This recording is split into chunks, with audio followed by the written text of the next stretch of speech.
Worm, prepare yourself. Damn Saiyan.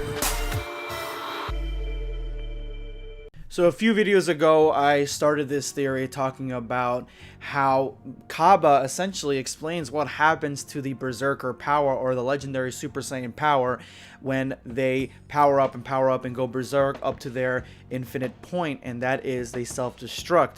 I talked about this 2 videos ago, but I was talking about it more how it correlates with the final fight, and I also threw in what I would like to see, which is I would love to see Super Saiyan Blue Gogeta versus Broly. I think that would be really cool. So that video in and of itself, you guys should go ahead and check it out if you want to hear my thoughts on that. I'm gonna leave a link in the description below for it, so go ahead and check it out.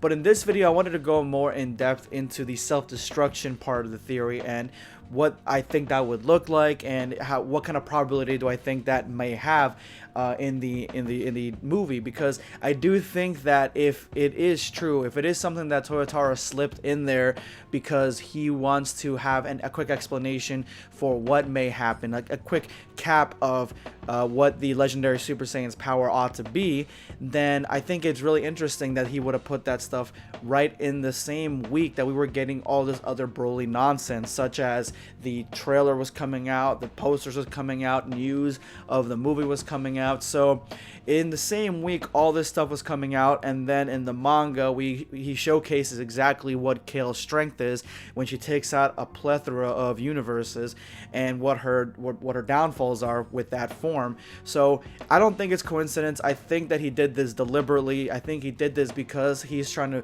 to foreshadow what's going to happen later down the line, because remember, after the Tournament of Power, he's going to go and roll right into the Broly storyline, because the Broly movie is canon. So he's going to roll right into that storyline, and again, more than likely this is going to be a major plot point of both the movie and the manga version.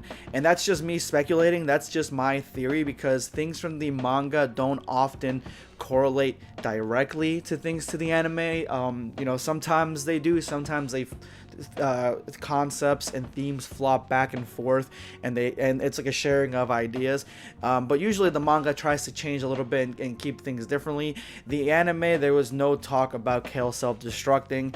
She inevitably controls her power and goes into this sort of controlled berserker state where she's really powerful, but not really that powerful enough. And I think the fact that she doesn't continue to increase her power and goes into sort of this controlled berserker state is the reason that she inevitably loses to Super Saiyan God Goku until she fuses with Caulifla to make Kefla.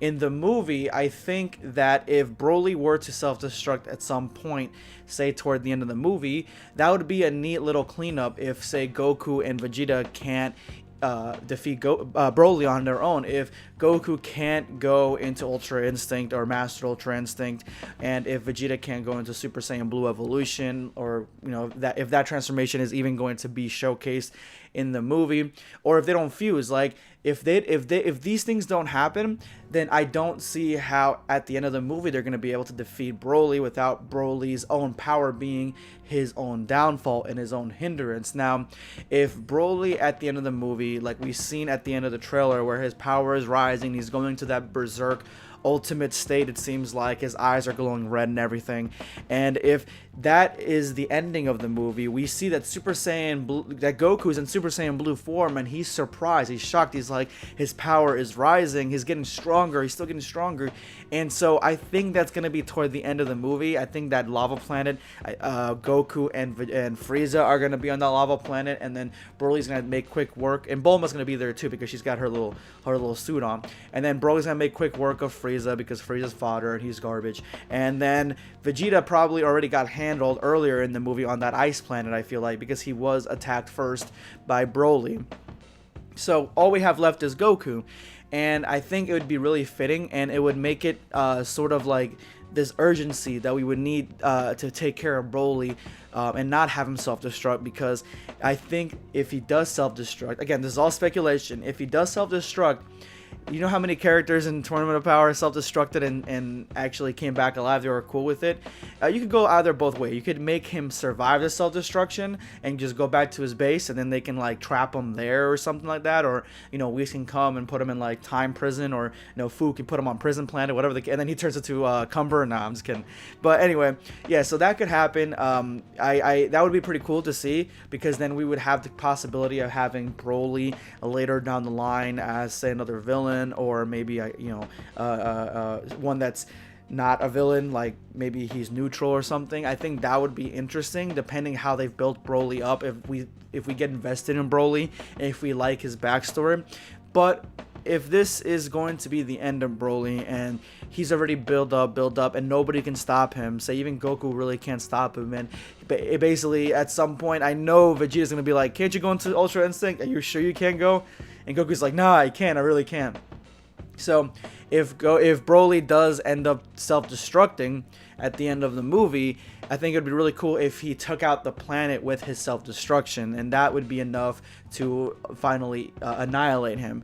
And that would be sort of like a tragic story, say that once the necklace comes off his neck, and he's not controlled by Paragus, because I'm pretty sure that Broly is being controlled by Paragus by the necklace around his neck. So once that necklace inevitably breaks, I think that we're going to get more of Broly's backstory, his character. He's going to be talking and stuff, but he can't control his power, and I'm hoping that's the case, and he's more of a tragic villain than anything else. And so at the end, he's really trying to, maybe he's fighting Goku and his power just keeps increasing and he can't stop himself, and maybe he doesn't want to self-destruct, but he thinks this is it, I need to, and or I can't control it. So then he self-destructs and takes out the entire lava planet or molten planet, whatever you want to call it, at the end of the movie.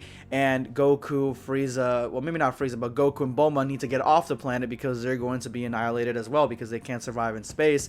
And that would be an interesting way to wrap the end of the movie up, to have him just go out like that, instead of just having, say, Goku punch him really hard and have him explode like what happened in the original Broly movie. If you think about it, actually, in the original Broly movie, it almost seemed like he self-destructed. Like, even that power that Goku hit him with at the very end of the movie, even though it was just a regular, Goku cliched punch, it seemed like maybe it interrupted his the channeling of his ki or something, and maybe made it so once that power hit him in the chest, all his ki was disrupted, and it seemed like he exploded anyway. Honestly, I guess that's the way I take it. In the first movie, it looked like he already self-destructed because his power was just too much. So I think that's what they're going to be doing in this movie, and those are just my thoughts on how they could do it. They could do it completely differently, and this is just a theory. So I mean, again, just take this with a grain of salt. This ain't the Bible, this ain't fact. Go ahead and give me your thoughts and ideas of how they could do this, or why this is not a very good or dumb idea. Let me know in the comment section below, guys. And again, I want to thank all of you guys for subscribing to my channel. This channel has been skyrocketing the last month or so, and I love each and every one of you guys. This is going to be BlackScape signing off.